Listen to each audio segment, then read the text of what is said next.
Like every Adobe application, Illustrator also offers a lot of customization to the interface and its settings. In this video, I'm going to show you my favorite setup of the panels on the right, and also a few custom keyboard shortcuts that I recommend usually to everyone to work with. These changes to the default settings can make you much more efficient whenever you work in Illustrator. So first and foremost, let's see how we can make changes to the panels.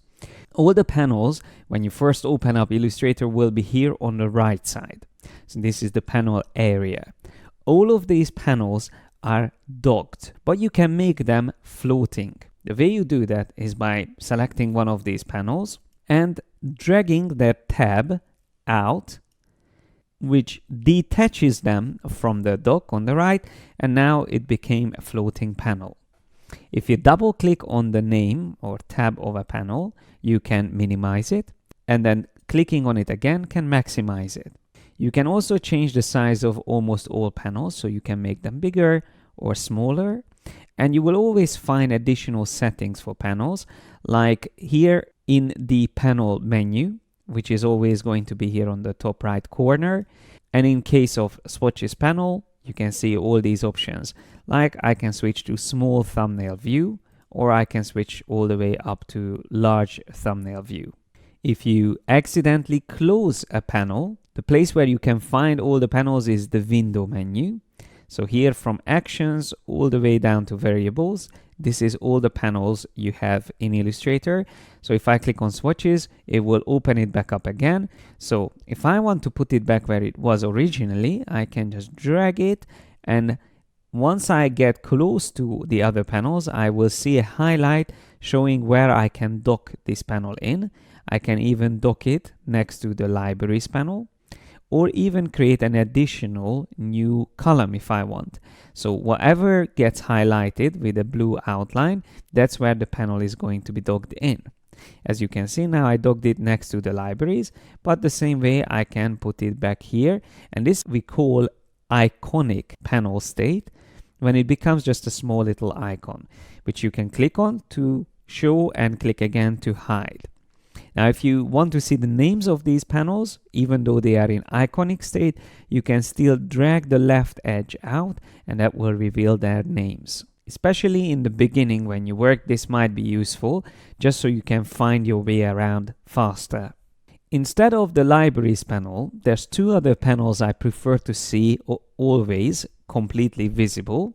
So instead of being in an iconic state, to have them completely expanded. I would just drag the libraries panel here, probably at the top of this list. And instead of having that on the right, I will have the layers panel on the right. We haven't used layers yet, but you will see this will become very important later on. So I'm going to drag the layers thumbnail all the way to the right edge of my screen. When I see the blue line appearing, I let go, and that means now it became a separate column. And I can click on this double arrow to expand it. So now I can see the layers in this document. And the other panel that I use very often and I like to see constantly is the appearance panel. I'm going to drag that all the way at the bottom of the layers panel. When I see again the blue line appearing, I let go, and then I can adjust how much of each of these panels I wish to see. I like to have it roughly half for the appearance and the other half for the layers panel. So this would be a good setup, but I could also open up additional panels that I want to see, like the Pathfinder, for example. If I click on that one, it opens up together with the transform and arrange panels, and I can just drag all of these here at the bottom, or I can decide where I wish to place it. So let's say I'm going to put it there. I can also move the swatches closer to the color panels, let's say somewhere there. Maybe gradient can also be closer there. And as you can see, it's very easy to quickly customize even the order of these panels. Now on the left side, we have the toolbar, and even the toolbar can be customized. You can see it in one column, all the tools, or two columns. And once again, you use these little double arrows here on the top to switch between these two options. It's good to know that you can dock panels not only on the right side, but also on the left side. And just like panels, you can drag the whole toolbar and make it into a floating set of tools. If you wish, you can even dock it here on the right side. That way you can have everything in one place. But I personally prefer to have this on the left side, where it is by default. And I like to have my tools in 2 columns. This way I also have a little bit better view of the fill and stroke colors, which is also represented here with these 2 icons. I will come back to this later. You can also customize the brightness of the user interface. The easiest way to get to that is by clicking on Preferences here on the top, or you can go through Illustrator, Preferences, and then User Interface. Or if you are a PC user, you will also find it under the Edit menu. Somewhere here you will see Preferences. You can also use Control or Command K to open up Preferences. And within that we have several sets of options, which I will talk about more in detail in the next video. But for now, I'm just going to choose User Interface.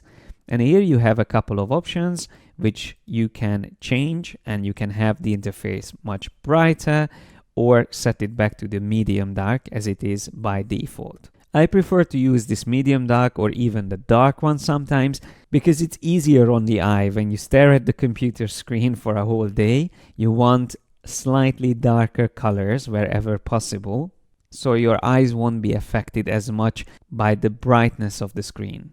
And last but not least, you can also customize keyboard shortcuts for every function that you have in Illustrator. If you go into any of the menus, you will see shortcuts next to each of the commands. And these are the default shortcuts, but under Edit, Keyboard Shortcuts, you can customize them. So if I click on that, I will find all the tools and their shortcuts, but I can also choose menu commands. And one of the things I always change in Adobe products is undo redo to function 1 and function 2 keys. That's just one of the preferences that I like to change, especially because of Photoshop. There it is a little bit tricky to go back and forth with the default settings. Of course, if you prefer to use Command Z and Command Shift Z or Control Z, Control Shift Z, which is the default settings in Illustrator, you're more than welcome to do that. I just prefer to use these commands. So if you want to do the same, you can just select them and set it up. You have to just press function 1 for undo and function 2 for redo and save it as your own custom setting.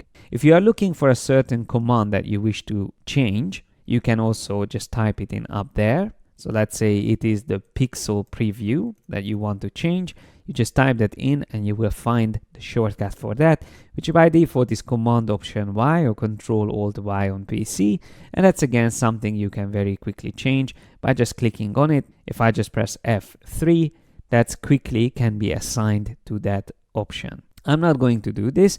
I just wanted to show you that it's possible. I'm just going to cancel out of this.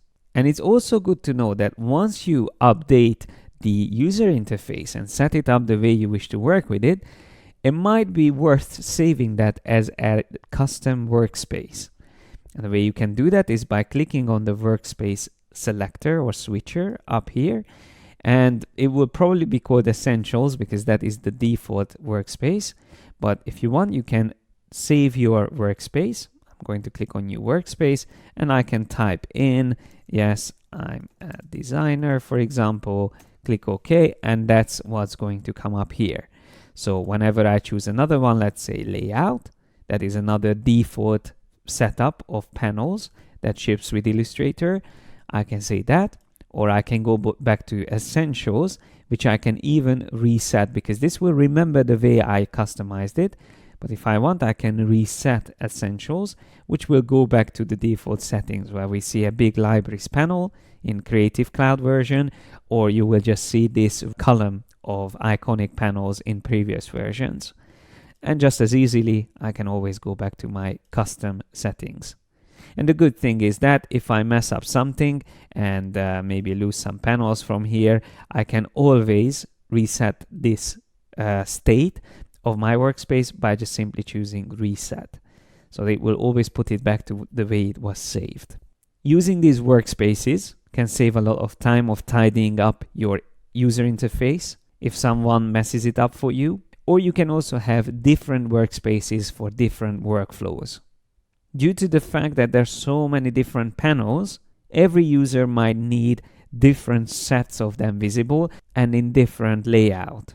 The way I set it up, showing the layers and appearance, is probably the most common way that designers would use Illustrator, but feel free to play around with the panels and save your own workspaces.